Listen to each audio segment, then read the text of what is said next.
Good morning, everyone. We have a special meeting for IGA this morning at 9:45. We have one thing on the agenda. It is from our Board of Elections. Did I? Look, I got a lectern. Hold on. Jason, is that recording? Is that on? Okay. So just covering again, our first item is our e-poll book purchase. So we're requesting approval to purchase e-poll books at a cost not to exceed $130,000 and the contract with our current vendor 10X. To make this purchase, we'll be using $31,850 of the reserve funds. That's $5,250 from rental equipment, other government uses. This is not actually rental funds. $29,000.15 from election expense. These funds are dedicated to the replacement of voting equipment. We'll also be using the 2025 election grant in the amount of $7,039.59, and the e-poll book replacement grant in the amount of $51,237.80, and transfers totaling $4,275. We actually already got approval from that the last meeting, so we don't approve tonight. Right. But today we're only doing the personnel. And then for our one request today, so for personnel, we're looking for approval granting deputy election commissioners overtime and compensatory pay. Whereas they are salary, but they fall under the threshold where they legally should be getting overtime if they work overtime hours. So the language is whereas the Board of Elections in accordance with New York State Election Law 3-300, Board of Elections shall appoint and at pleasure remove clerks, voting machine technicians, custodians, and other employees, fix their salaries within the amounts appropriated by the local legislative body. We had done this in, we were just asked them to come back with a dollar amount to admin. They brought that and it was approved in admin. Okay. Any questions or anything? Do we have a motion? Yes, move. I second. No question. Roll call. Keaton, Aye. Mickle absent, Kennedy, Aye. Vizio absent, Scanlon. Okay. Okay, thank you very much. Thank you. Thank you. What different? You got your advice, you guys think? Pardon? You must have everybody.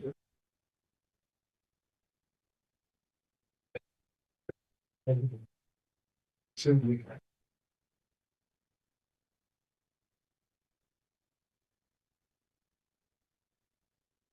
I think there's a.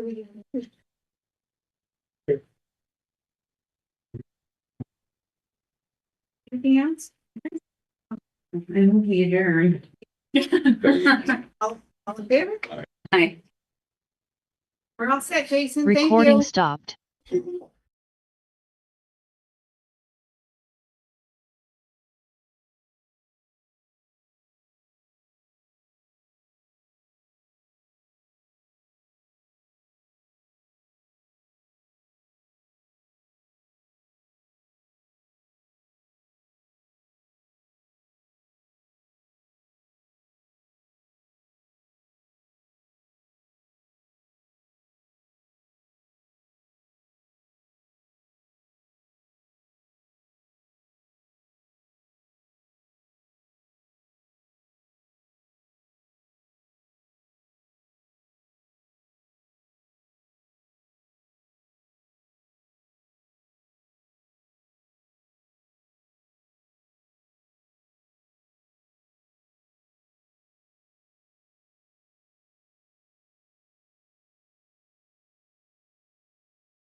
Morning, I'd like to welcome everyone to our Otsego County November 5th monthly board meeting.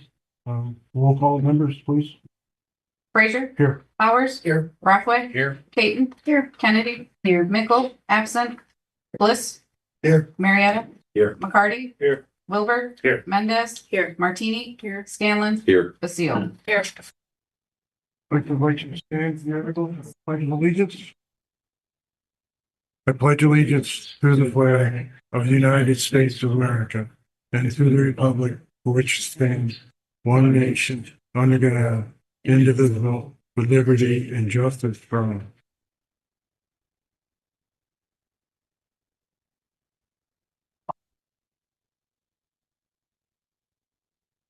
Now we'll enter our privilege of the floor part of our meeting. Invite anyone who'd like to address the board to stand, come to the podium, give your name and address, limit your comments to 3 minutes. My name is Edward Doyle. I live in the hamlet of Welcome in the town of New Lisbon.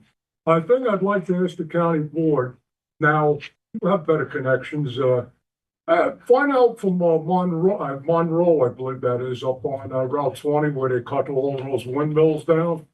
Find out what the cost per kilowatt hour is, what it produced and everything.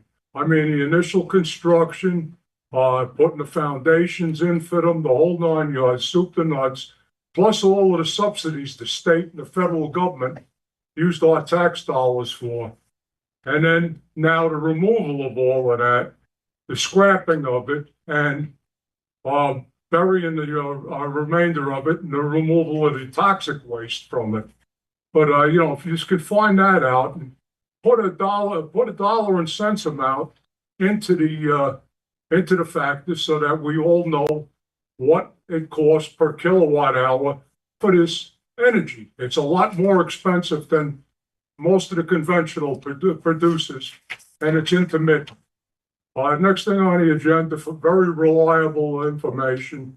It looks like Governor Hochul is looking to possibly get Indian Point back up and running. I don't know how she's going to do that when the Governor Cuomo said that it was detrimental to everybody downstate, that was going to kill everybody.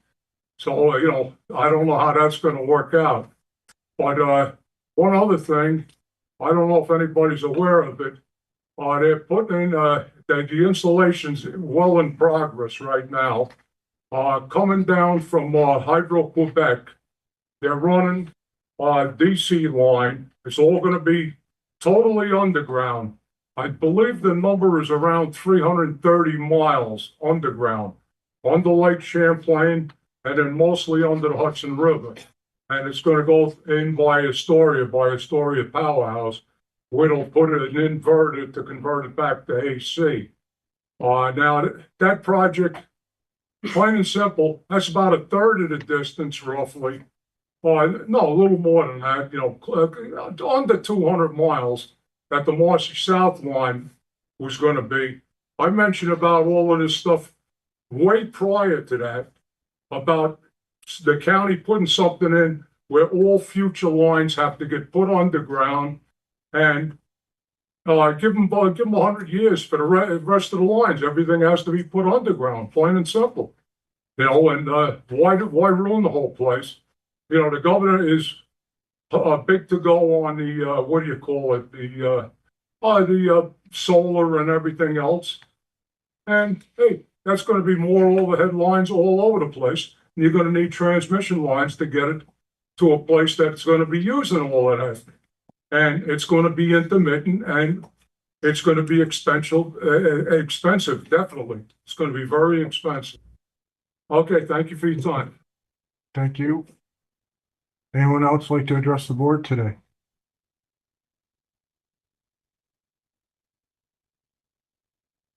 Hearing none.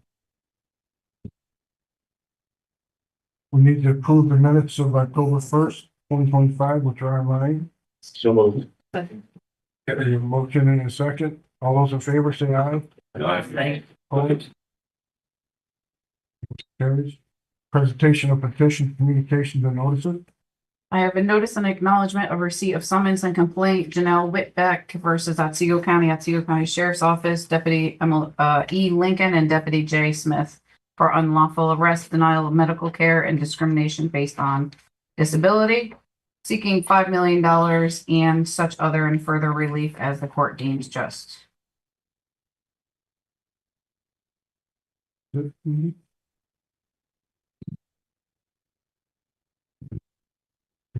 Are they here?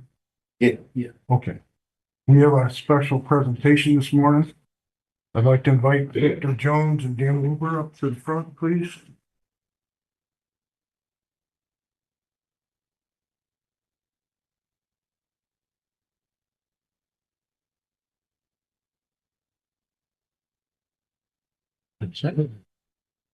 So we would like to make a special presentation here. Mr. West, if you come on up. I'll ask JC to come up, please.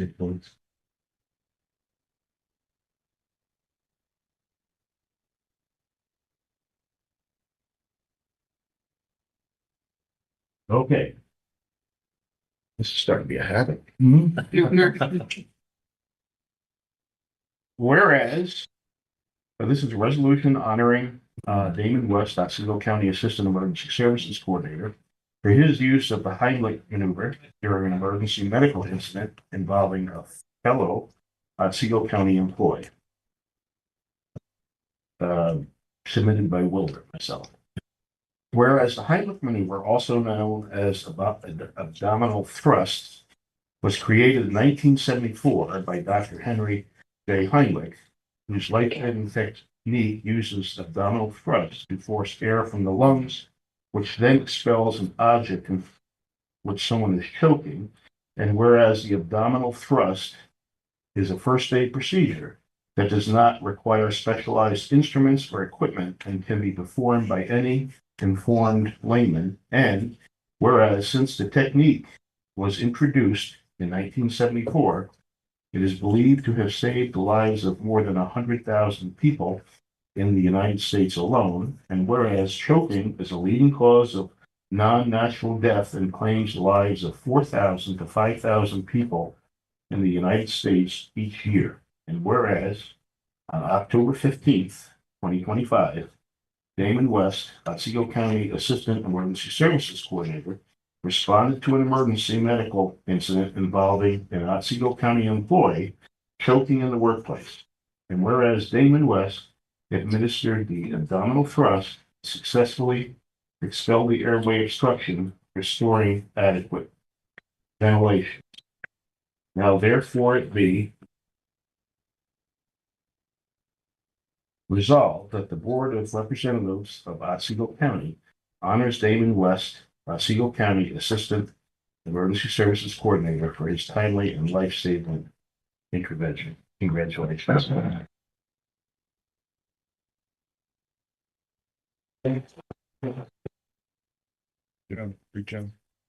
Furthermore, I think it would be most appropriate to have the employee in which Damon performed this procedure on present him with an appreciation plaque on behalf of emergency services.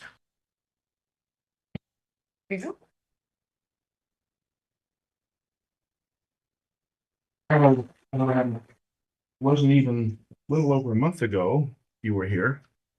You were involved in rescue of a rather large individual at a fire in Milford.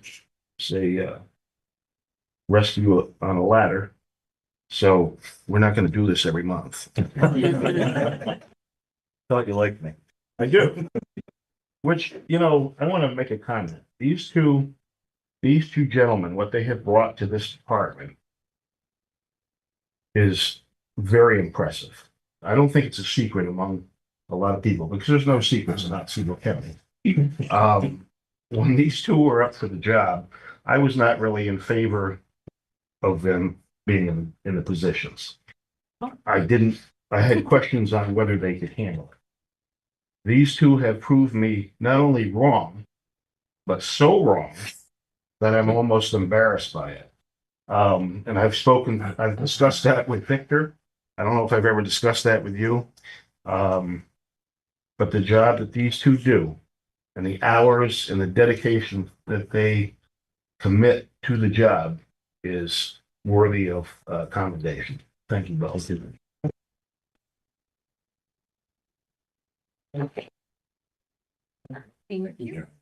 thank you.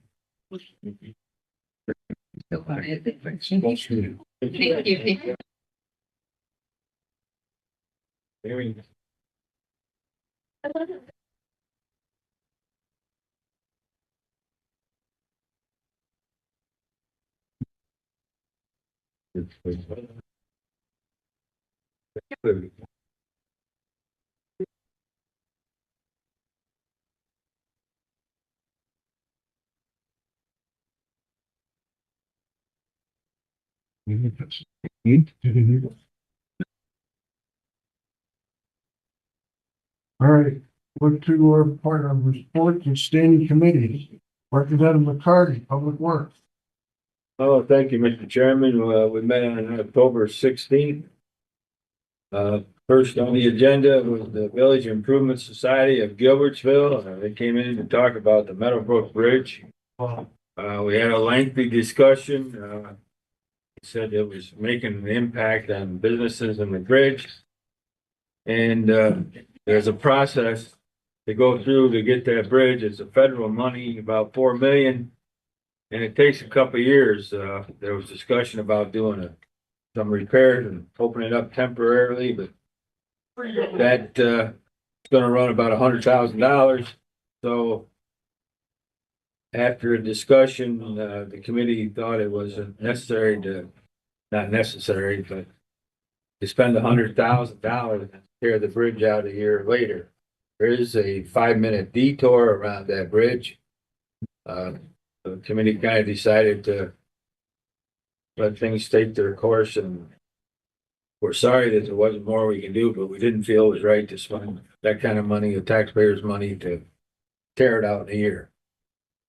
Rich Bremer was in. We approved the award of bids for liquid asphalt to Gorman Construction as Vestal Asphalt and Suco. That passed.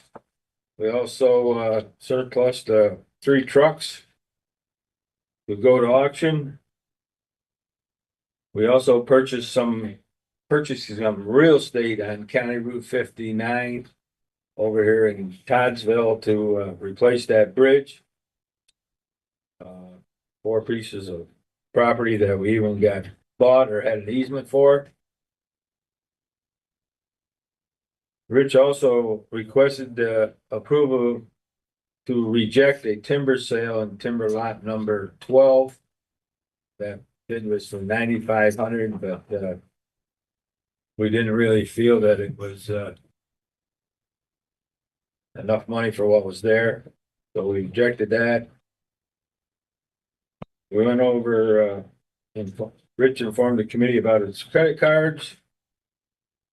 Heidi Bond from Department of Health was in, asked permission to put a free Narcan vending machine here in the county office building. We approved that.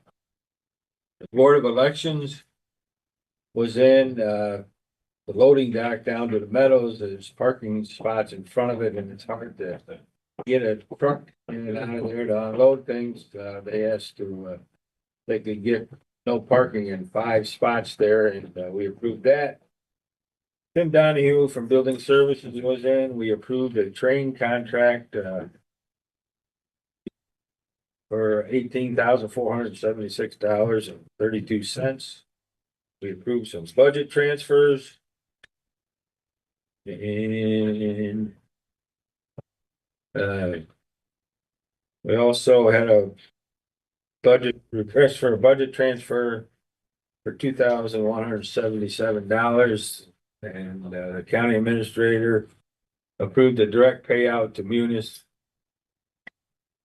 lying with no negative until the transfer happens November. And we meet again on November 13th, 9 a.m. Any questions? Any questions for the chair? On the bridge in Gilbertsville, county's got 88 bridges that our highway department take care of, you know, and Dennicamp and Brimmer go through and triage with Department of State Highway and the DOT. And I think that they go through and they triage and they determine which ones are in need each year. And, I think they do a great job keeping 88 of our bridges open, so. And I know it's a minor imposition, but and using state funding for this is their decision, and I think they've done a great job with it, so. Well, and the problem is when he gets these bridges with red flag, he only has, I think, 2 weeks to close them. Yep. It's a done deal quickly, so. But it isn't always in our hands, that's what I'm saying. It's DOT tells us what we can and can't do, and something. I don't think you could repair that bridge. In order to repair that bridge, you'd have to cocoon it, right? So nothing falls into the crack, and it'd be, I don't think $100,000 would do it. I don't know. So I think the 100,000 was maybe for a temporary. but- temporary around, that's what I thought, so. I didn't know if you could, well, it's a long bridge. Yeah, it's sad, but it's. And I'm talking to the state legislators about the bridge in New York. I said, being so administrative heavy and taking so long, Rich has said before that there's times we could do 3 bridges for the same money if they would just give us the money and let us do it in-house. And, that isn't gonna happen, but anyways, so thank you. Any further questions for the chair? Here we go, now affairs, Representative Caton. Thank you, Chairman. We met on October 7th at 11. First, we had Board of Elections. They have quite a few resolutions in our packet today. Their approvals. They asked for approval to accept a 25 election grant for $7,039. That was approved. Lori talked about buying used printers for the ebooks for the 2025 election. That was approved. The vote by mail grant was accepted and approved for 14,000 change. Talked about what the grant can be used for, miscellaneous items for the election, supply stamps and things. Request for approval for the purchase of the ebooks for 130,000. That was approved, utilizing various different funds within her department, and that's in our packet today. And those resolutions were all approved.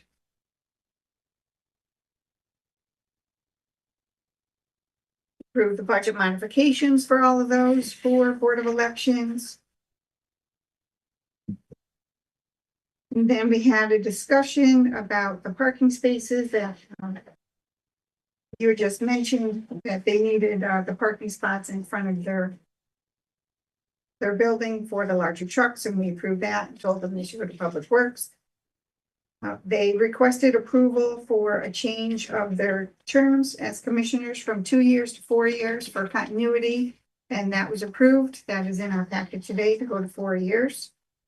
And then we had a discussion about the pay that the deputy commissioners felt that they would like to get paid for their overtimes and using the available time for days off. They just couldn't use it all. So we had discussions. We wanted to know, what dollar amount that would look like in the budget. They came back at admin, told us that, and that was approved this morning. And then Tammy Harris and planning came in and they discussed an MOU with the Southern Tier 8 for housing framework grant. That discussion on that, and that was approved. We approved accepting the strategies and updates to the energy roadmap for the county. Approved requesting the purchase of 2 Lot G buses for a total not to exceed $332,000. That's paid 80% federal, 10% state, 10% local match. And then Tammy also requested approval for the contract with the city of Oneonta for the OPT Cooperstown bus route and asked to modify the payments a little bit this year, doing a quarterly payment of $25,000 instead of a one-time year end, and that was approved. And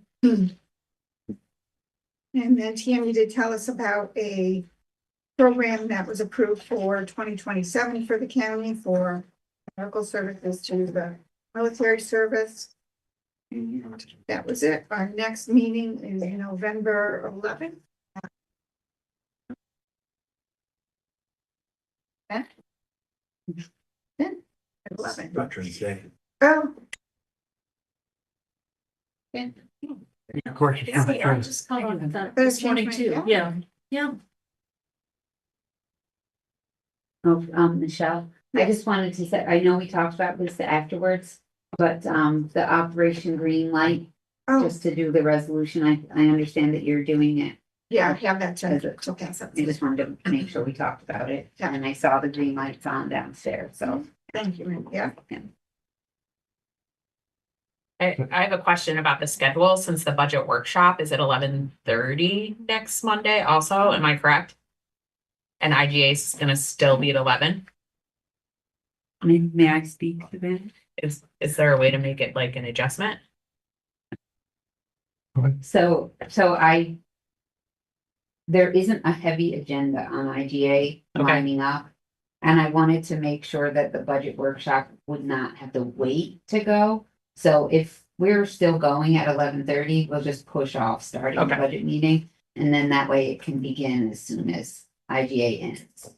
Thank So you. that was how we kind of came up with a way to keep us from having to wait. It's Monday the 10th, right? Yes. Hopefully I'll be finished with sort of more meetings here. Oh, okay. Thank you. Anything else? Hearing none. Representative Martini, Services? Thank you, Chairman Frazier. We met on October 7th at 9 a.m. And before I forget, our next meeting is November 10th at 9 a.m. We started with the Department of Social Services. Most of the business was not anything totally out of the ordinary. The updated statistics, now remember this is from October 7th. For the monthly hotel stats, there were 6 families at the OFO shelter. At Motel 88, 5 rooms were being used. At Crossroads, 16 rooms were being used. At Jeannie's Green Motel, it was one room. And for agency housing, it was 8 tiny homes were filled. And since our last meeting, there had been 3 emergency calls in Oneonta, only 2 involved DSS housing individuals. Next up was Commissioner Pavlis for Community Services. She requested approval to pay criminal court. This is again the 730s, which we have been talking about. And still don't have any great solutions for. Last month, the request was upwards of $101,000. We have no option but to pay it, so that is what we paid or approved. And pulled it out of contingency.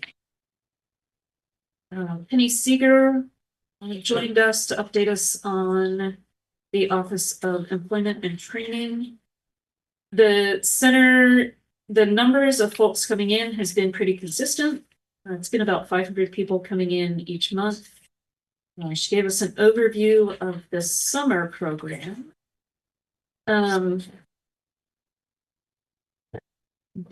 She expressed concern about the center's funding for next year because it's not just funded by the county, there's some state and I believe some federal funding involved. The cut to Job Corps should be about 50%, which would then push more need onto her center, but they're not getting any additional money, so that may cause some problems. The partnership with the Excel Center in Oneonta, they had students just complete the intense 5-week training and then employers came in to meet with those students to discuss employment. So that could be a net good for the community. This summer, 75 kids enrolled in the work program and they were at 42 work sites around the county. And her department is looking to get more kids from the northern part of the county to take advantage of the program next year. Transportation is, of course, always an issue and remains one.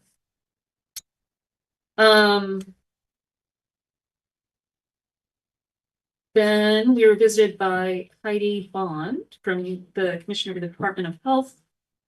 Again, most of the business that came up is stuff we do every month. Just a reminder, there is one more county-sponsored rabies clinic this year. It is on December 4th from 6 to 8 p.m. at the Hartwick Seminary Fire Department. And the Department of Health will continue to provide vaccine to the SPCA for free rabies vaccination. So you can reach out to the SPCA.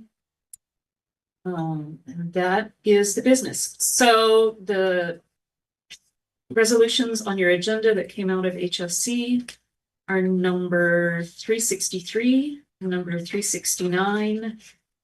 I believe that's it. Could be wrong. That's good. Any questions? Thank you. Any questions for the chair? You see the warming stations open. Yes, the warming station opened on November 1st. It is in the same location that it was. Okay. Hearing on public safety and legal affairs, Representative Wilbur. Thank you, Chairman Fraser. Meeting was held on October 16th. I was out of state and unfortunately could not be here. So I'm reading from agenda. The first on the agenda was our public defender. Requested approval to waive an RFP process for investigator services, which is all funded through ILS, and that was approved. Requested approval for model family representation office grant. That was approved. Next up was emergency services, Mr. Jones, who requested to amend a prior approval for the domestic terrorist prevention program. That was approved. He also requested approval that's part of the ongoing preparedness for domestic terrorism prevention program to utilize some training and assessing of threats and communication. That was approved. Next up was Under Sheriff Cam Allison instead of Sheriff. Requested approval for a budget transfer for contingency for jail medical. That was approved. Next on the agenda was E911 Director O'Brien. Requested approval of a resolution requesting the governor sign legislation relating to removing emergency medical services from the limit on real property tax. That carried. He also requested approval to allow the IT department to order new computers for the 911 center. That was approved. He requested approval to move forward on the video surveillance installation for the Lisbon Tower. That was approved.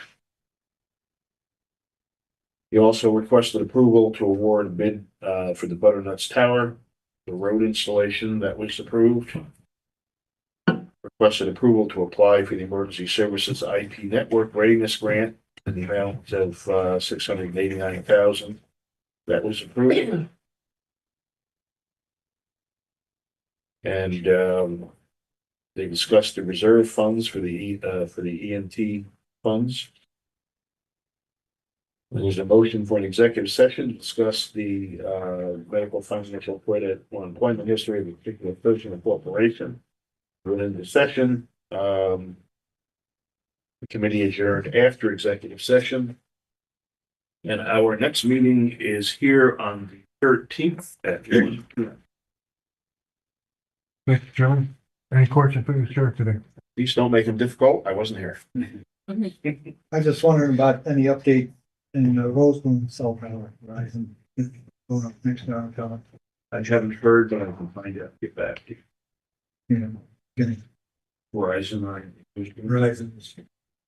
They were gonna go on our tower, but they couldn't, so that they built a tower nearby.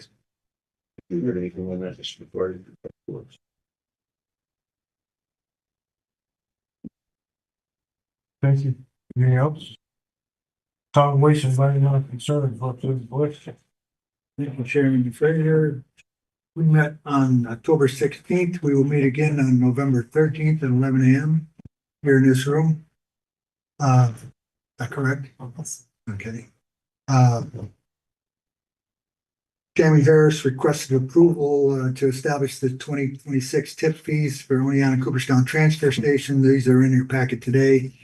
But the committee approved $107 a ton for solid MSW, $45 a ton with no subsidies for mattress. We recommend that you eliminate the subsidy because the vast majority of the mattresses that come in are commercial and individual. So we felt we need to be subsidizing businesses in the renewal of the removal of their mattresses. And for the out of county tip fee to $110.50. Commercial recycling, $85 a ton, appliances and free on $30 per item. And a minimum fee of $20 tip fee for up to 375 pounds for weight waste. And the user fee of $40 per unit. And all of those are included in the packet today. Household hazardous waste day for 2026 is set for August 14th through 15th. Al King gave his report on materials collected by the transfer station. That's in your minutes if you have to take a look or have any questions. And then we had an update on the leachate pipe project in Montgomery County relating to MOSA and the landfill there. We're going to have, I got a couple of updates there since the meeting. I guess there's a meeting scheduled for, I can't remember the date, but is it the 14th or something like that? Might be the 7th. 17th? So I got an email about it just within the last week or so. we can double check. I don't remember. But anyway, I a little bit of progress there, but not a lot. So more to come on that. And that was pretty much it. Excuse me? It is, you were right, it's 14th, that meeting will be there. 14th, okay, at 10 a.m. Just to notice, if we have a voting majority of our committee at that meeting, we'll need to notice it, or Montgomery County will need to notice it. I don't believe I would be the only one from the committee going, I think. Is that correct? Yes, we have negotiation meeting that Yeah, I day. think Negotiations is that day. Right. Yeah. That's gonna be a problem for a lot of us. I could go.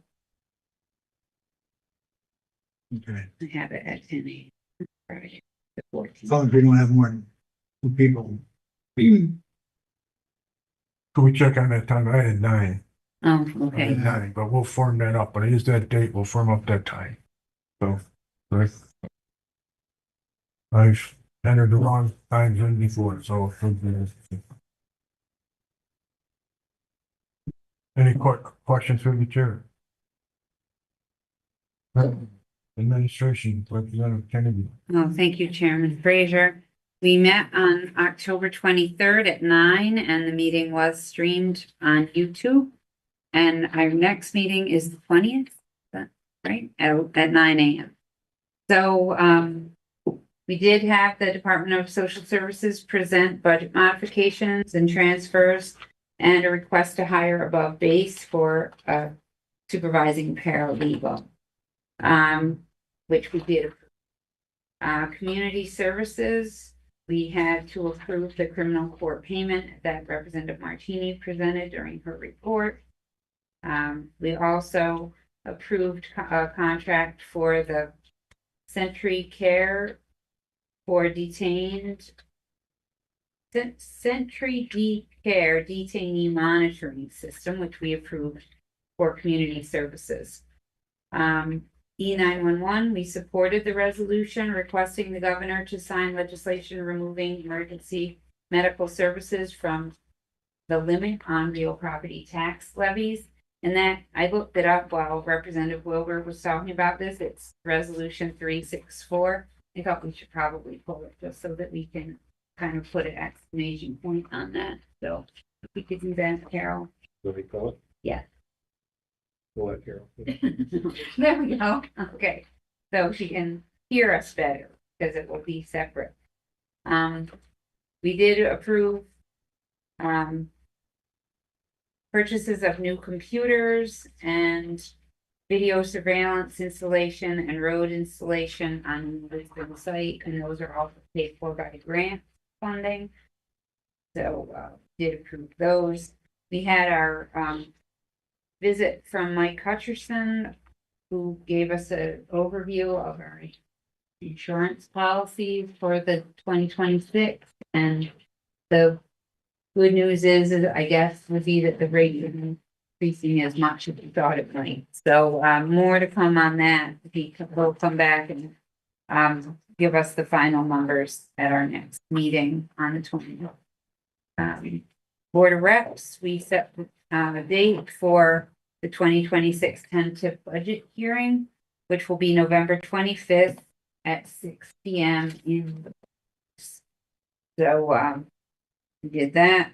And we also accepted the mortgage tax report as presented to us. For Highway Department, we awarded the bids for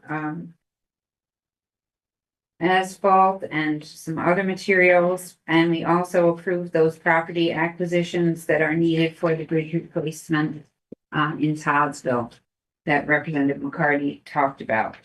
We also did a budget transfer, which was approved. Treasurer's Department, we talked about the delayed compensation plan, which we had been, we heard presentations from 2 different entities who provide those services for our retirees. And we just authorized Alan to continue the discussion, to continue that process by working with, out a way to get what the employees' feedback might be on which one they prefer.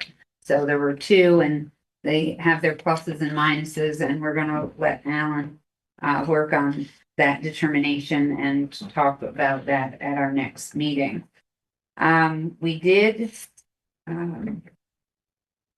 add to the contract for the Here to Serve to reflect the higher price due to more parcels.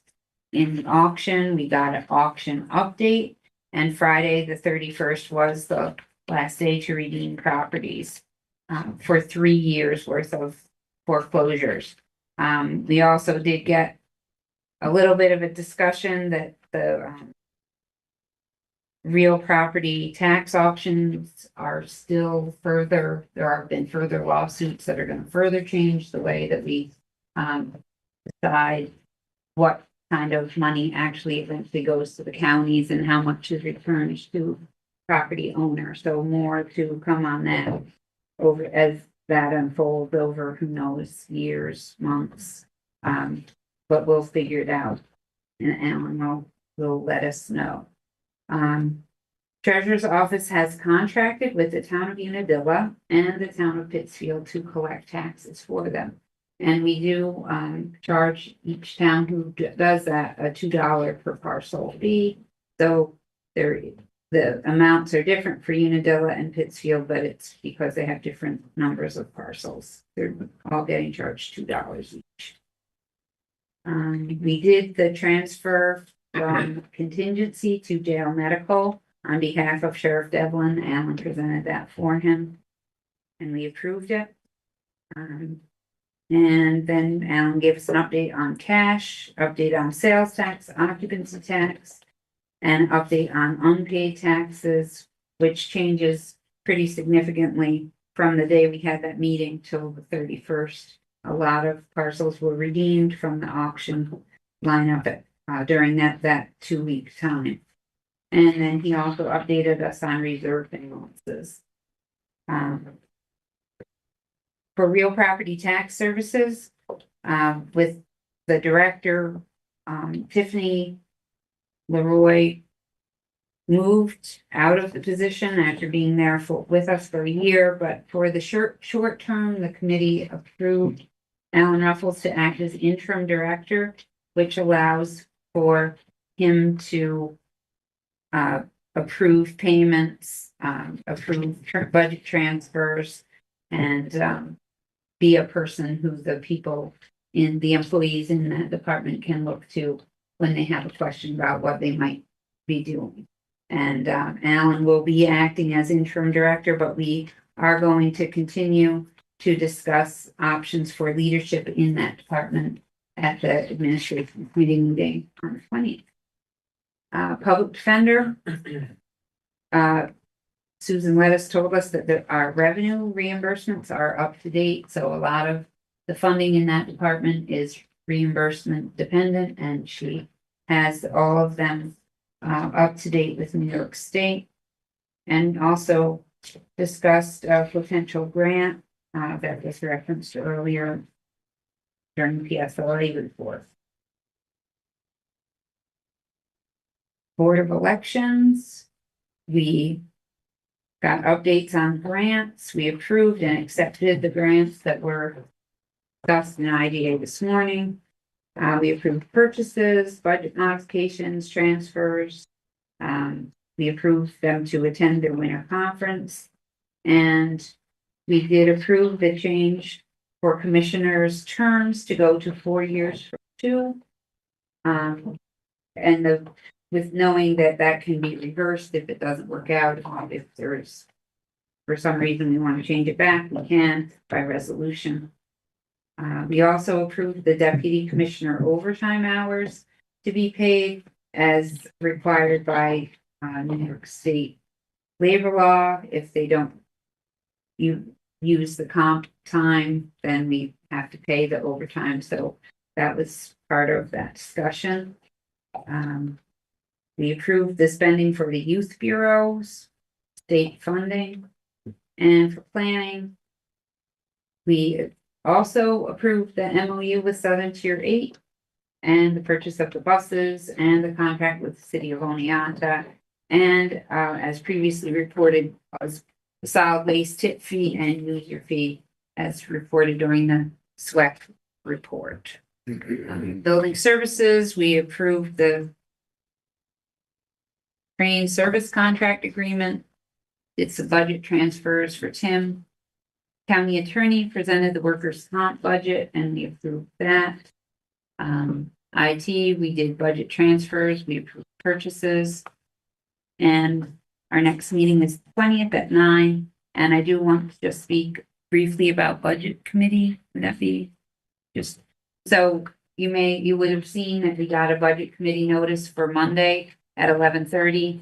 I just wanted to have one more budget committee meeting with the group, and the whole board is invited to participate to nail down everyone's understanding of the M&C raises and with regards to step at 1 year levels and the cost of living adjustment that was built into the budget. So there's a lot of numbers there, and there was some not a huge amount of confidence in what we were looking at. Just wanted to have one more meeting where we could look at all the numbers, talk it all out, and hopefully move ahead with that. 11:30. 11:30, and it's at 11:30. So as I mentioned earlier, if we finish IGA, we can just start it and not have to wait. So if anyone has any questions, be happy to answer anything. Questions from the chair? Meg and I spoke for quite a while with Penny and Wayne. Was it yesterday? Yes, I think it was Monday. It was Monday. Maybe it was yesterday. For quite a while, so we got some clarity on it, and I think sharing that would be appropriate. Thank you. Any other questions? Special committees, negotiations, Chairman McCarty. Thank you, Mr. Chairman. As you know, the correction officers have voted down their contract 2 times now. But the representative feels that a lot of members didn't get a chance to vote because they were out for training and other things. So they're having another vote on November 7th. To see if this passes or not. And if it doesn't pass, we probably won't go back to the table until next year. Starting on November 14th, we start negotiations with the general TSEA at 1 o'clock. While I'm talking, just got another committee report I want to give you. I met with the jury board on Monday. We appointed Michael McGovern to another term. And the other report is that they're gonna have a record year. They're gonna have 12 jury trials this year. But the pool still looks pretty good, he said, so. Kill two birds with one stone there. You're efficient. That's what we aim for. Thank Yeah, you, sir. Okay, Is there any questions for the chair? Performance review and goal setting and technology and strategic planning, Representative Mariana. Yes, thank you. For performance and goal setting, we're on hold, as we've mentioned before. I think that the idea is to definitely get started with department head evaluations, the kind of the formatted app or forms that we have and the rolling those out. I think that's a January, definitely a January priority. So we won't be meeting in December. I think our meeting would have been December 30th. Is that right? That's the last Tuesday, so that's what I had noted. So performance review won't meet, but so technology and strategic planning, we did have a meeting. Those minutes were distributed. And I think just to highlight a couple of things, the main focus of the discussion for the committee was just on how the budget process was connected with the strategic plan. Steve shared that there were 122 individual requests made by the departments, and those were in that form. There was a tie to the strategic plan. So we're in this process of really trying to ask the departments to identify their current service levels, trying to make more of this connection between their budgeted costs and their actual delivery of services. And so that is a big work in progress. I think the main thing is that we have a ways to go on that. I think this idea of defining current service levels is challenging, and it's all new. And so I think we're not there. I think that we're looking at that being a big priority, obviously, next year, in really trying to quantify, that definition of current service level. I think, Steve, one of the remarks he said is that in general, we're seeing price changes across all our departments. All their prices are going up. And he gave an example of transportation for developmental or for special needs children, I think was the example he shared, and how there isn't a lot of competition for that kind of service. And so, how do we better deal with that and define also that current service level? I think is, we do a lot of specialized things in county government. So how do we better get a handle on some of these things? And I think, the idea of being able to look across all of our departments and really compare and contrast some of these current service levels and some of this pricing information that we'll bring in from the budget. I know Steve has a lot of goals in really defining a lot more detailed pieces of that cost. Am I correct in saying that? The costing information? Yes, I think we can do much better at matching what we get with what we pay. And that's gonna be essential, because it's hard to more accurately estimate a year in advance what your budget would be. And that will help us, I think, with the coming challenges we have in financing in the next couple of years. So I think a little more analysis and with the current service levels, that's going to help in that. This is a hopelessly complicated, almost kind of an inside baseball thing where where it is its own jargon. And we gotta make sure we don't do that. Otherwise we won't be able to communicate anything to the public. That's probably a big problem I have. So you guys will have to, correct me. And so just in regards to the public piece, our strategic plan is now, the public portion of it is live, and turned on. And people can access that right through the homepage, on the Otsego County government homepage. I think we chatted briefly at the committee meeting there in the Freeman Journal. All Otsego is doing a possible article in the future about our use of Clear Plan and trying to give more public, the public and more information about our strategic planning efforts, what our departments are doing, and really making that information accessible and informing them in a way we never have before. And how we're also obviously trying to tie that to our budget, which is available through ClearGov. So we're trying to connect all the dots here. I think those are the main points. I don't think we're going to meet on the 30th.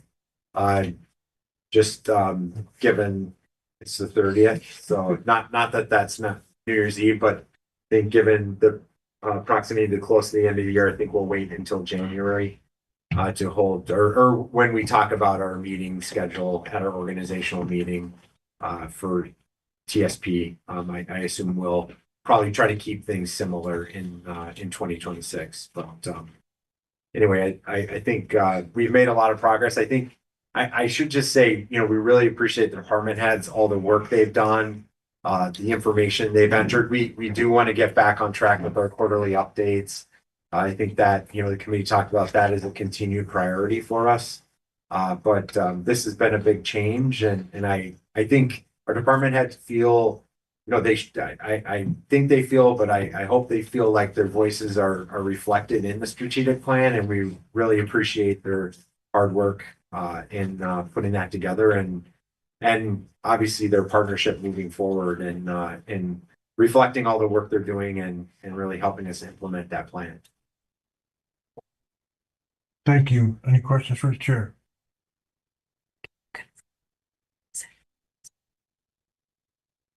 We talked about this, You, unless I missed it. Representative, you spoke about meetings in December not being there, but you are having meetings in November? Oh, I'm sorry. Yeah, I'm skipping way ahead. I don't know why I keep doing that mentally. I'm jumping to the end of the year. I think we will meet November 25th. Yes, not for PRGS, but for TSP. I think the idea is that we'll have our. Actually, I'm sorry. What did we talk about at the committee meeting? We talked about not meeting in November and meeting in December. I'm trying to remember what the discussion was. Steve, do you recall? What I recall is a definite consensus about not meeting in December. Okay, then But yeah, I don't think we addressed November. yeah. So I think the intention is that we would meet on the 25th and not meet on the 30th of December. Yeah, thank you for that correction. Just TSP. Or just? Just for technology, TSP, Strategic yes. planning, okay. Just for clear now. Thank you. Do we have reports of any other boards or advisory boards or committees that anyone sits on?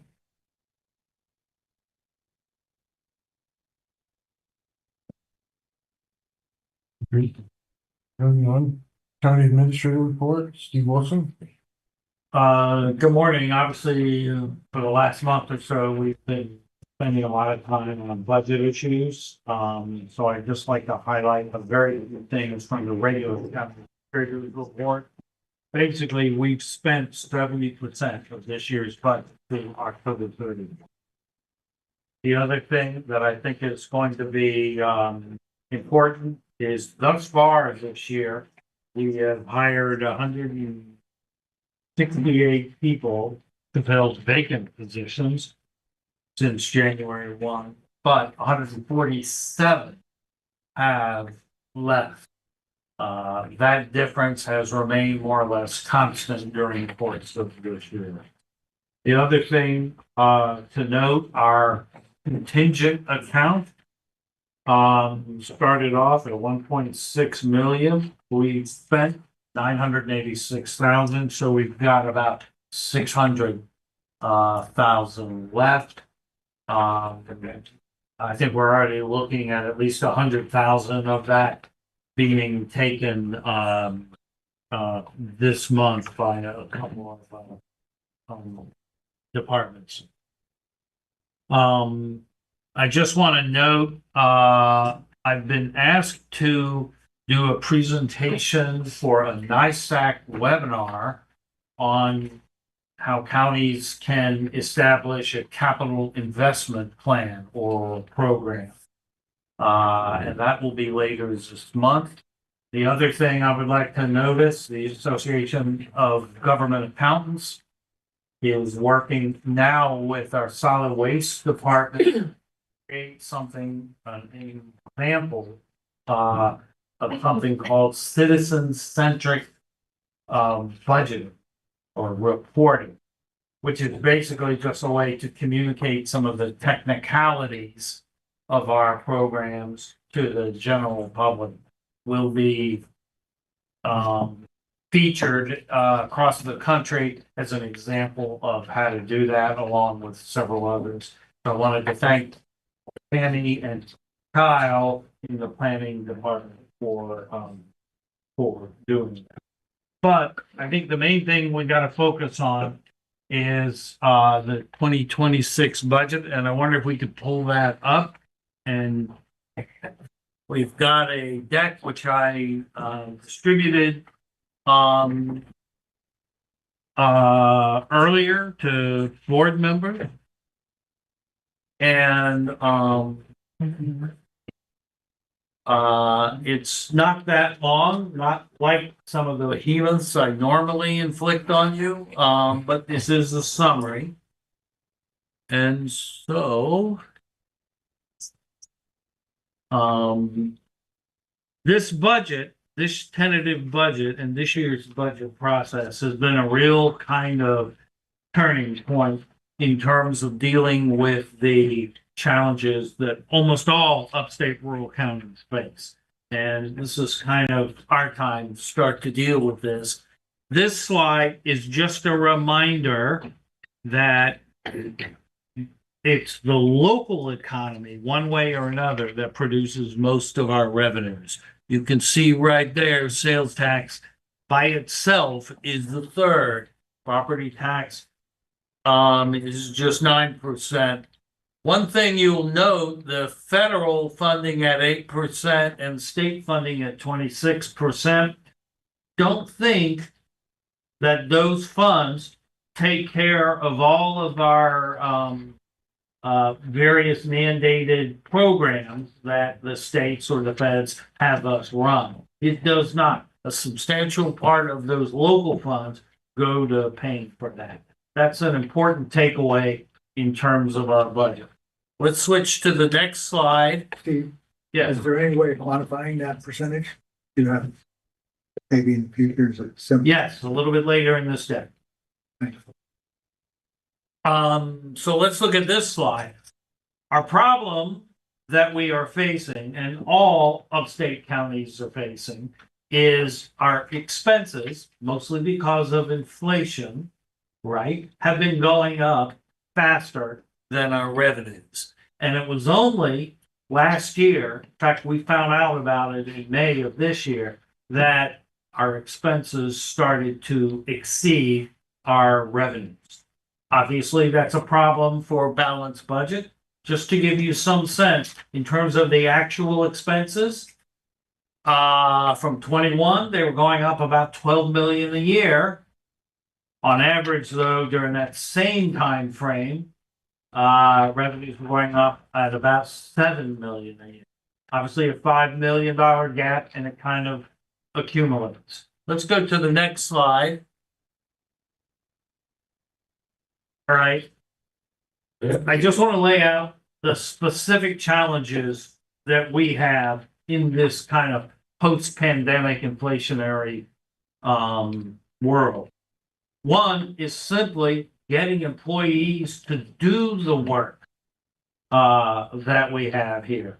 Our caseworkers, for instance, in social service, or some of our law enforcement positions. These are tough jobs for special people to be able to do this stuff. And we need to pay folks enough so they can. The board's taken strides in this, but that's driven the increase in expenses.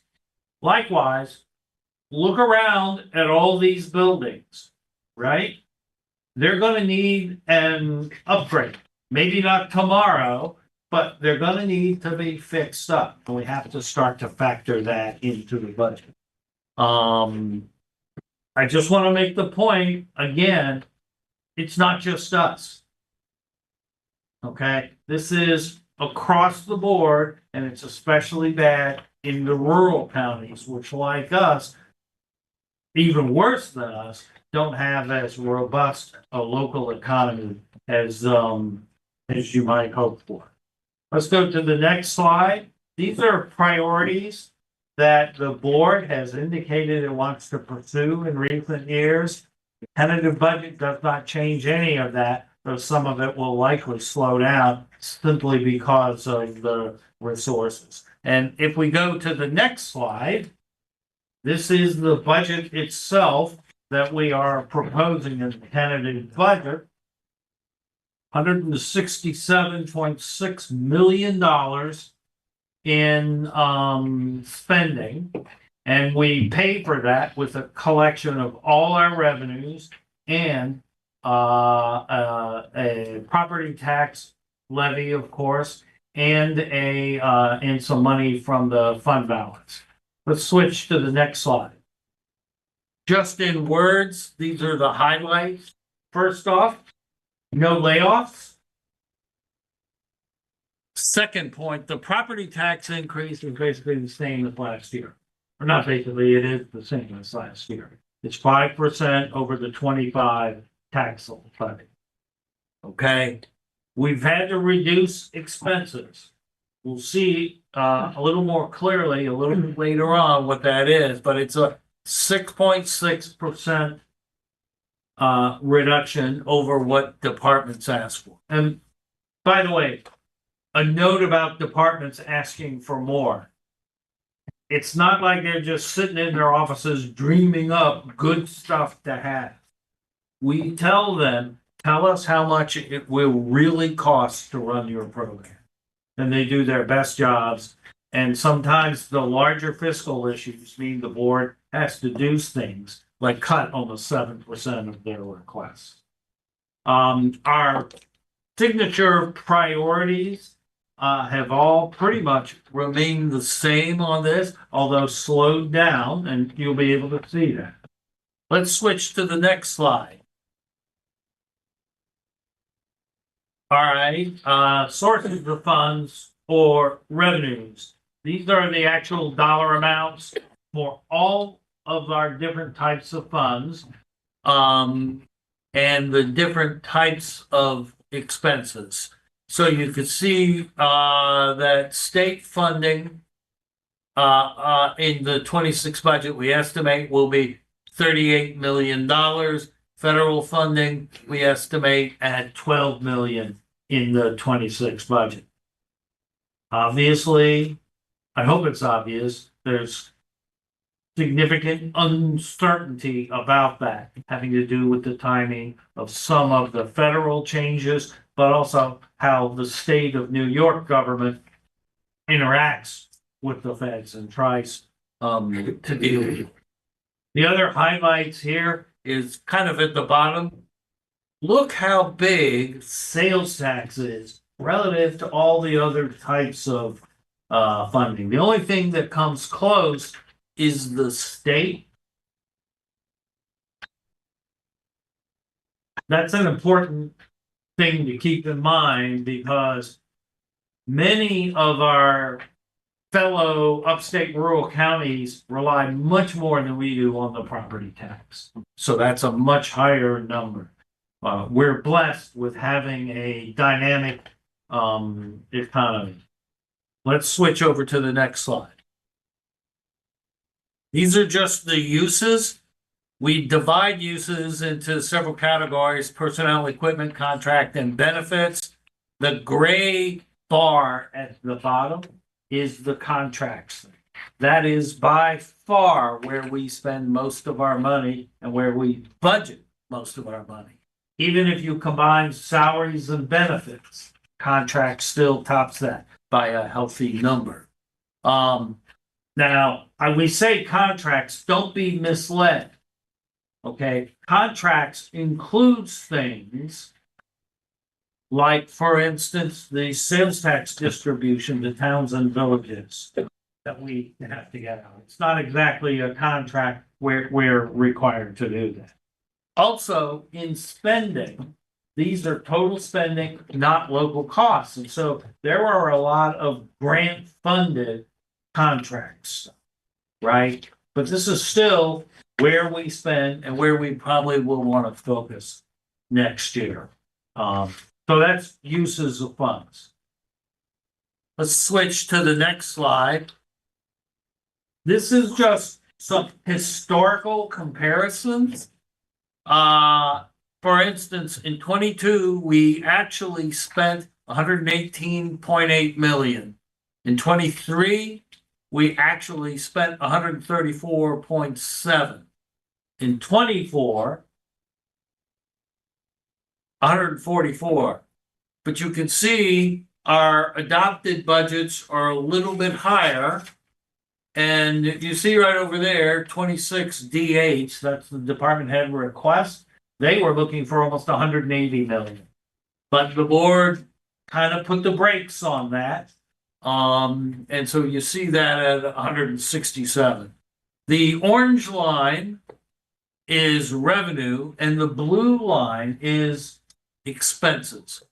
And so you can see in 24, we started our expenses started to exceed our revenues, at least in the way we budgeted. And this year we brought it back down in the first of what I think will be several years of getting expenses and revenues more aligned with each other.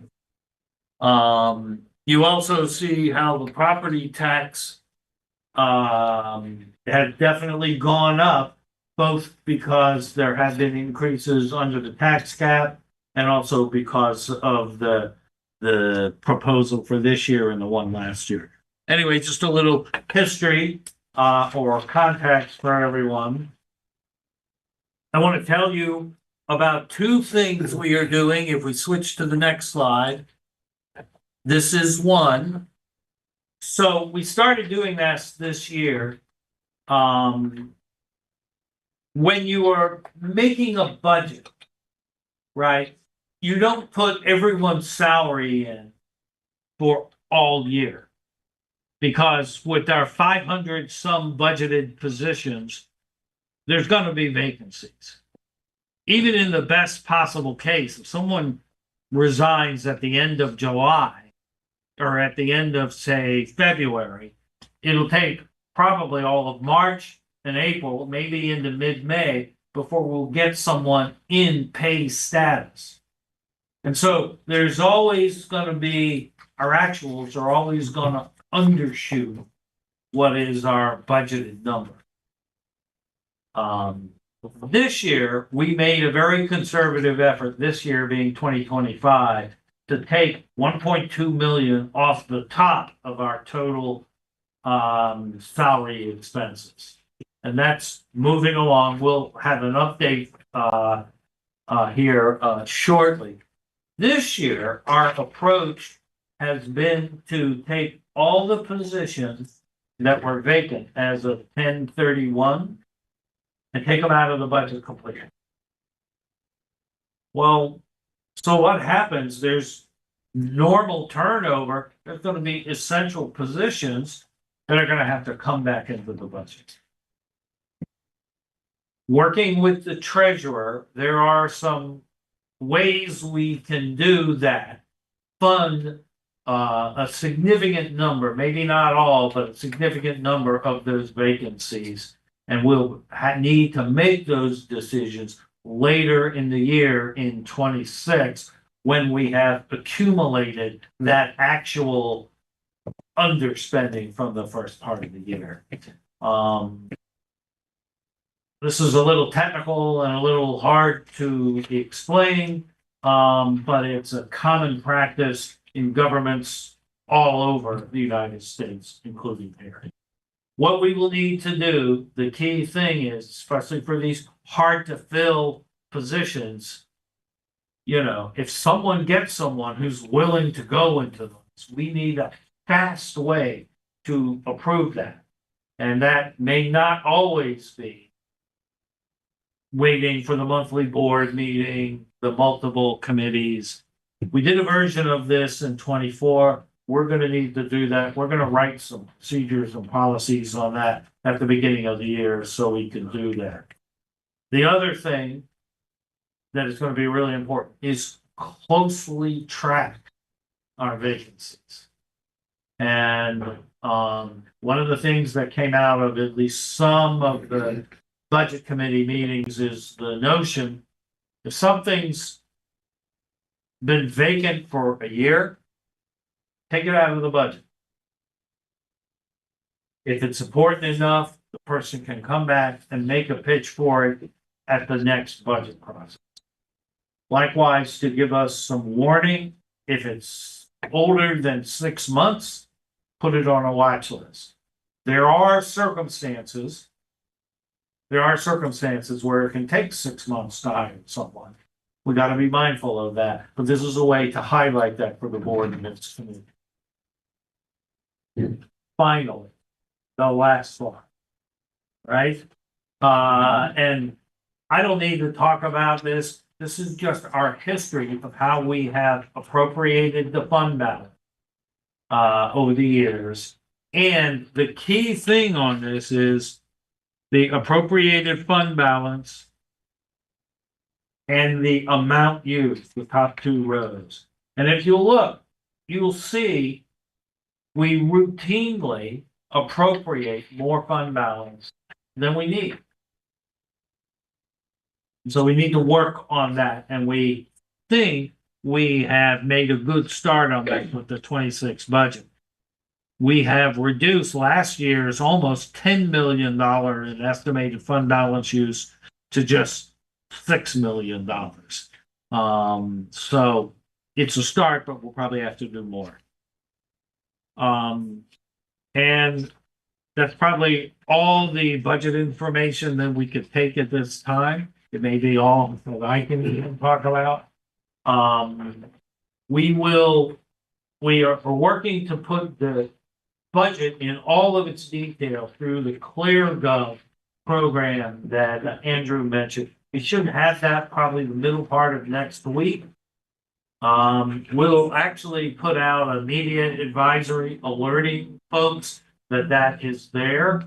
So the public will have a chance to dig into the details. As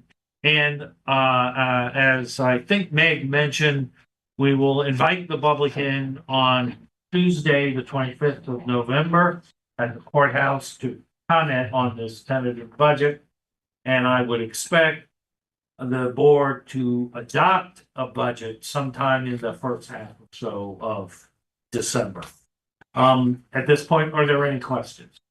I have one. That 5% includes the 2%, right? It does. It Okay. does.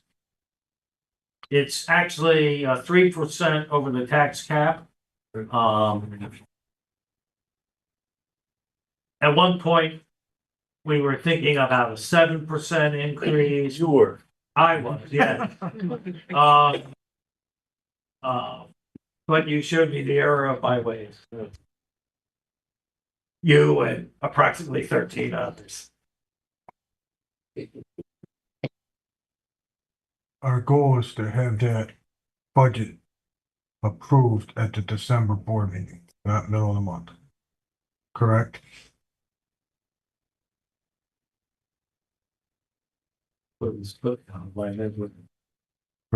Yes. Any question for the administrator? I did just want to say one thing regarding the budget meeting on Monday, that also is an open meeting and anyone who would like to come to that, department heads, public, that's an open meeting on the 10th at 11:30, so. And that'll be here. Yes, yeah, it's in the board. It'll be in the I- board, I'd also ask, base. I'd also ask Adrian to reach out to the newly electeds that will be dealing with this budget next year, to invite them to any of our budget Yeah, discussions. that would be great, yeah. Thank you. Any questions for the administrator? I just, will there still be a mid-month December meeting? Okay.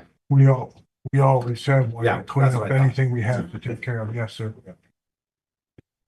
Looking at Correct. We're looking at the 15th, but in order for all the tax bills and everything to get filled out for our IT and our real property and clerk Carol's office and like that budget passed on the December board meeting. Any questions for the administrator? Hearing none. You're on the special reports. Need a motion to introduce. We need a motion to dispense with the reading of all resolutions and reports. Second. We have a motion and a second. All those in favor, say aye. Aye. Opposed? Motion carried.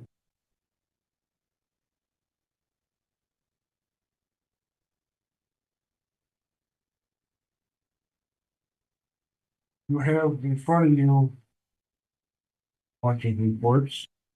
Need a motion to adopt this. So Second. we have a motion and a second.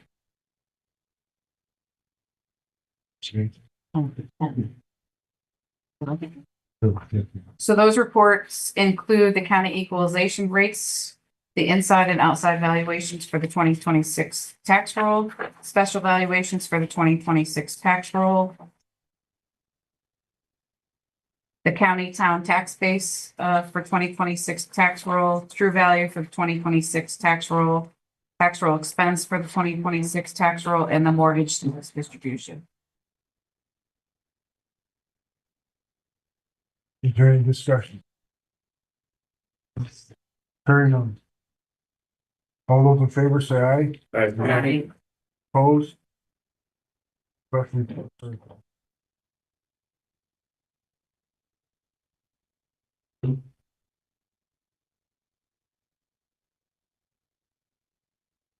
Moving on to consent agenda. Is there any representative wishing to remove a resolution from the consent agenda other than 364 by Wilbur?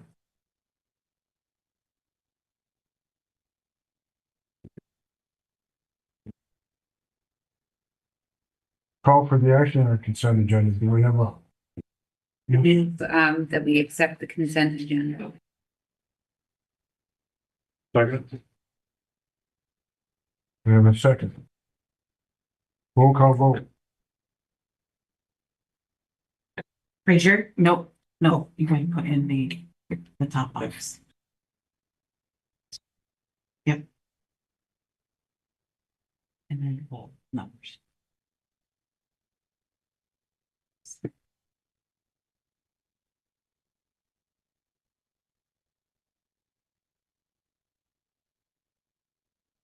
Good. Frazier? Aye. Powers? Aye. Brockway? Aye. Caton? Kennedy? Aye. Mickle, absent. Bliss? Yes. Marietta? Yes. McCarty? Aye. Wilbur? Aye. Mendez? Aye. Martini? Aye. Scanlon? Aye. Bastille? Yes.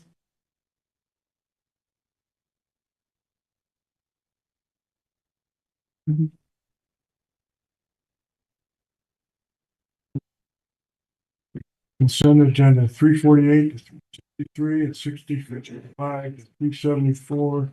We have 91 ayes, no noes, 9 absent. Consent agenda passes. Please stand by.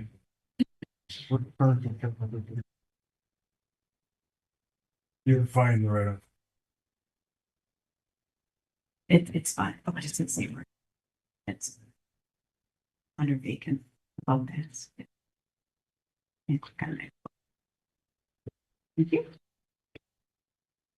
Resolution 364, requesting that the governor sign legislation S 1515 A 2177 A related to removing expenditures for emergency medical services from the limit on real property tax.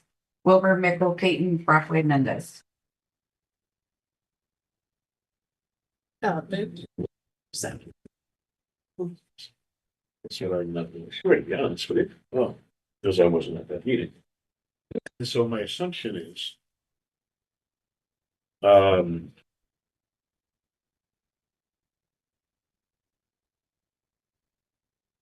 Actually, what is this? It deals with the funding of the EMS program related to taxes, real property tax. It exempts anything that would be an EMS related increase. You could carve it out of your regular budget and it would not be counted towards exceeding the cap. Oh, the 2% The cap. 2% Oh, cap. got it. That makes a lot of sense now. So anything that we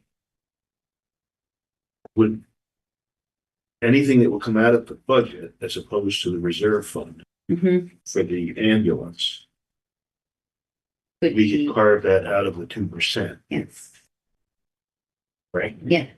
That's Wait. my understanding of it. The way this will work, there's a relatively complex form that we have to fill out with various puts and takes that gets to what the state considers to be our spending. This would be another line in that, and I suspect, but cannot, I haven't seen the new form yet. But if she does sign this, we would probably be able to take either the total expense or the total local expense of the ambulance service. And most of our ambulance service is a local expense. Not all. So we don't have this, for example, but a town would have a fire tax. Fire service. Right. So that also probably, I'm guessing, would be carved out of that 2%, It could. or you don't know that? I don't know. I'm not really familiar with. I don't know about the that. revenues.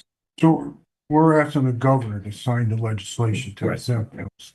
So I would think that that would push down to the town. That's what I'm just trying But to understand. the whole I stuff. couldn't know how she does it, if she does it. Right, but it's a good thing. We need, I mean, No, it's been something Since that's been we're out for a taking- couple of years. taking the expense on more and more for Yep. emergency medical. And that's the impetus, so. Just out of curiosity, what committee did this come out of? Yes, I like. Oh, yes. I'm not on PSLA and it's not listed on there. Oh, cool. Well, welcome. You used to be. I used to be, yeah. All right, so we need to amend that to, we need to put Mr. Powers on there and remove, Representative Mendes. But welcome. Glad to be back. For all of 5 minutes. Yeah. Happy to I have you think back. it's like,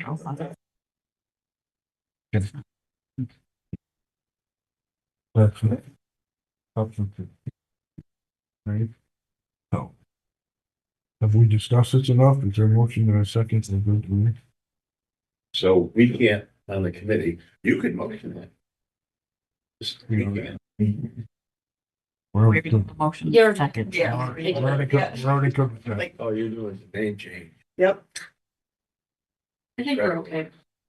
I mean, for the bill. So we can do an oral vote here. All those in favor say aye. Aye. Opposed? Resolution 364 is adopted.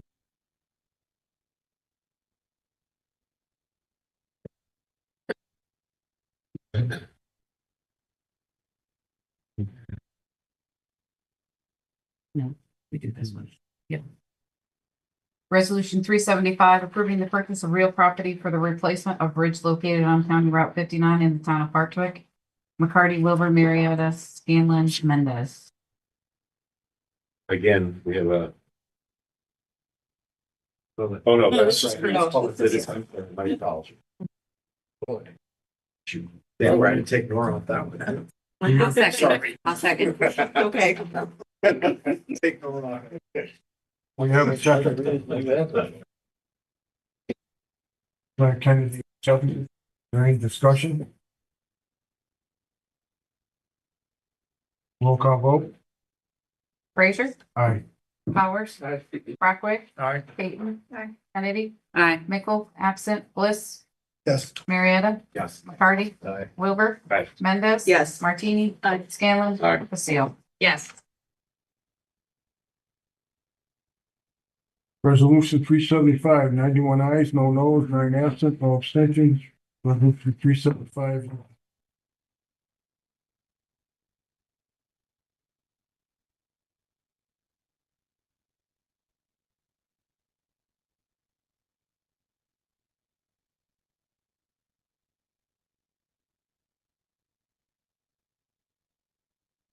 Yeah, okay.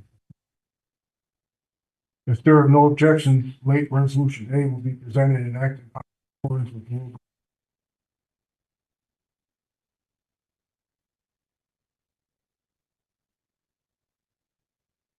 You can put This- 76, and then we can just put BJ. Second. I have. So late resolution will be 376. Approval granting deputy election commissioners overtime and compensatory pay, Peyton, Mickle, Kennedy, Basile, Scanlon. Now we need a second. Yes. Now we need a second. Second. Thank you. Any discussion? Roll call vote. Frazier, Aye. Powers, Brockway, Aye. Peyton, Kennedy, Mickle, absent, Bliss, Yes. Marietta, Yes. McCarty, Wilbur, Aye. Mendez, Yes. Martini, Scanlon, Aye. Basile. Yes. Resolution 376.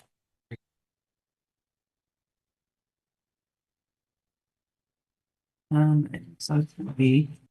91 is 9 again. Yep. We have 91 ayes, no noes, 9 absent, no abstentions.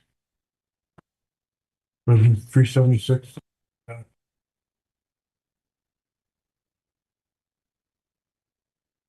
Okay.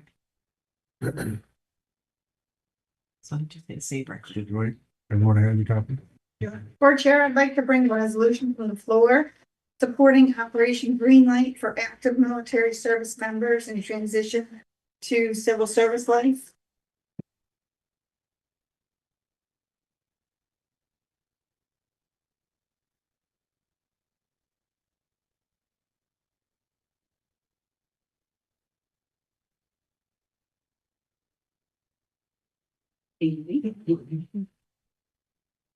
Didn't understand I'm not sure. it. Johnson?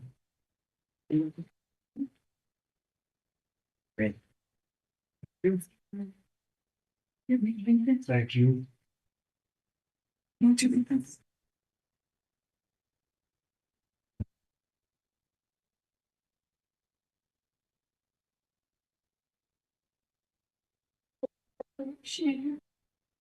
The residents of Otsego County have great respect, admiration, and the utmost gratitude for all the men and women who have selflessly served their country in this community in the armed forces.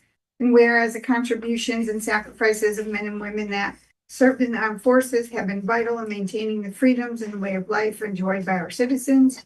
And whereas Otsego County seeks to honor these individuals who have paid the high price for freedom, placing themselves in harm's way for the good of all. Whereas New York State veterans population has decreased by 44% over the last 20 years. Whereas veterans continue to serve their community in the American Legion, veterans of foreign wars, church groups, and civil service. Whereas approximately 200,000 service members transition to civil communities annually. And whereas an estimated 20% increase of service members will transition to civilian life in the near future.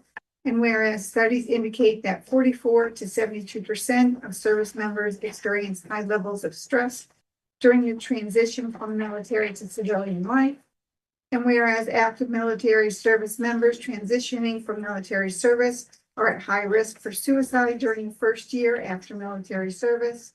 And whereas the Otsego County Board of Representatives appreciates the sacrifices our United States military personnel made while defending freedom and believes specific recognition be accorded them in appreciation of their service and to demonstrate the honor and support they have earned. Now and therefore be it resolved with designation as a green light from military service county, Otsego County hereby declares from November 4th, 2025 through Veterans Day, November 11th, 2025, a time to salute and honor the service and sacrifice of our men and women in uniform transitioning from active service. And to be further resolved that the observance of Operation Greenlight, the Otsego County Board of Representatives encourages its citizens in patriotic tradition to recognize the importance of honoring all these immeasurable sacrifices, help to preserve freedom by displaying a green light in the window of their place of business or residence. Second.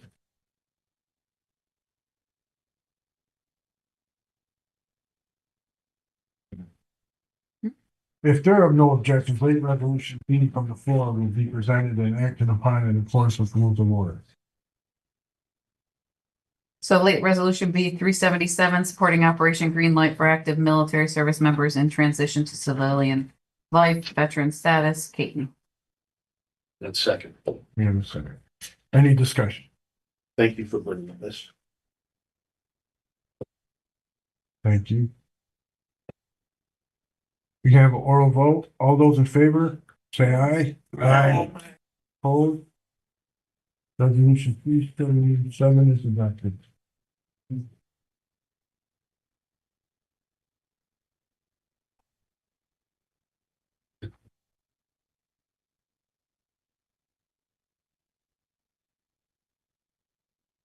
Have the board members been time to review? After the board members have had time to review, if there are no objections, late resolution C from the floor will be presented. And which one is? Damon's. The one for Danny. Oh. Okay. Got it. Now I understand. But we're talking about. Yeah, I was. Sorry.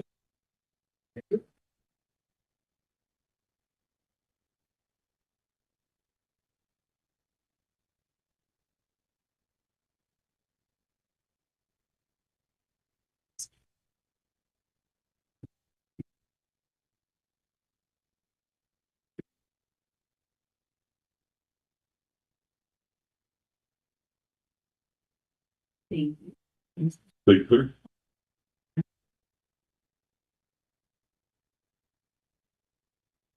Anybody else need one? I do, but they're coming this way. Me? You always have a little ass.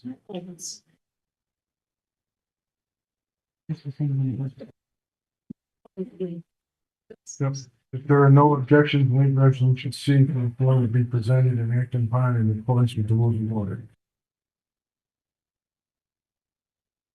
I second. Late resolution C will be 378, honoring Damon West, Otsego County Assistant Emergency Services Coordinator, for his use of the Heimlich maneuver during an emergency medical incident involving a fellow Otsego County employee, Wilbur. Kennedy seconds. Discussion. Hearing none. I thought your comments were spot on. Thank you, Representative. Thank you. Hearing no other. We can have an oral vote on this. All those in favor say aye. Aye. Opposed? Resolution 378.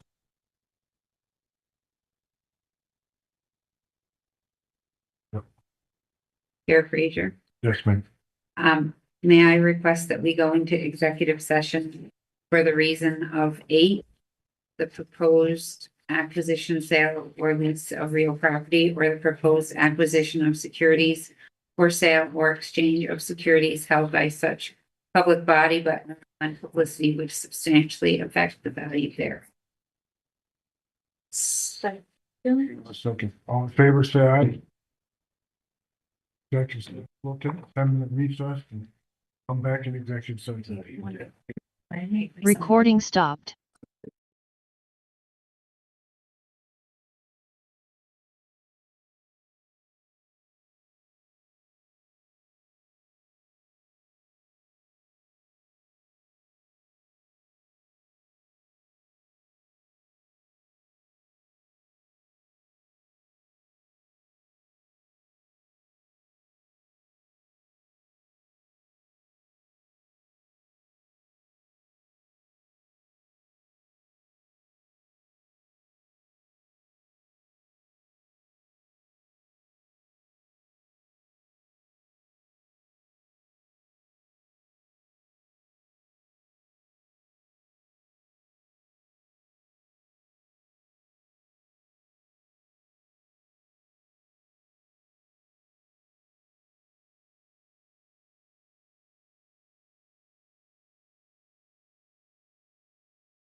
Goodness. We need a motion to come out of executive session. I move we return to open session. Second.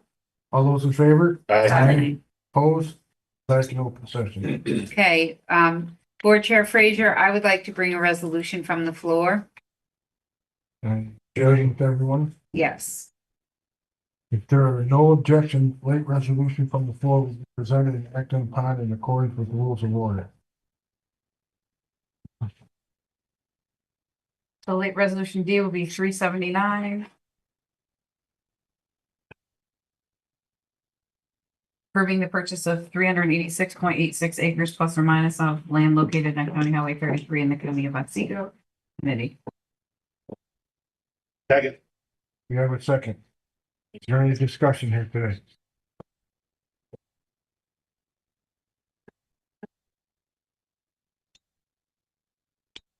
Hearing none. Roll call vote. Frazier, Aye. Powers, Aye. Brightwood. Aye. Keaton. Aye. Kennedy, Aye. Mickle, absent, Bliss, Aye. Marietta. Yes. McCarty, Aye. Wilbur. Aye. Mendez. Aye. Martini, Scanlon. Aye. Basile. Yes. Resolution 379, 91 ayes, no nos, 9 absent, no abstentions. 379 is adopted.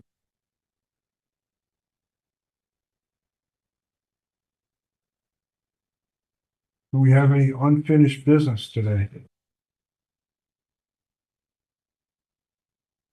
We have no special order today. Motion to adjourn? So moved. Second. Motion second. All those in favor? Aye. We're adjourned. Nothing new. Recording stopped.